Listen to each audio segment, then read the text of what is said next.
قرآن غالب و مہربان کا نازل کیا ہوا ہے تاکہ تم ان لوگوں کو جن کے باپ دادا کو خبردار نہیں کیا گیا تھا خبردار کر دو کہ وہ غفلت میں پڑے ہوئے ہیں۔ ان میں سے اکثر پر اللہ کی بات پوری ہو چکی ہے، سو وہ ایمان نہیں لائیں گے۔ ہم نے ان کی گردنوں میں طوق ڈال رکھے ہیں اور وہ ٹھوڑیوں تک پھنسے ہوئے ہیں، تو ان کی گردنیں اکڑی ہوئی ہیں، اور ہم نے ان کے آگے بھی دیوار بنا دی اور ان کے پیچھے بھی، پھر ان پر پردہ ڈال دیا تو یہ دیکھ نہیں سکتے۔ اور تم ان کو خبردار کرو یا نہ کرو ان کے لیے برابر ہے، یہ ایمان نہیں لائیں گے۔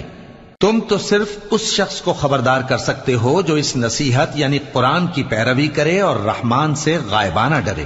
سو اس کو مغفرت اور بڑے ثواب کی بشارت سنا دو۔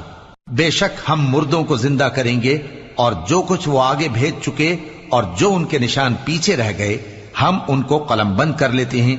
اور ہر چیز کو ہم نے کتاب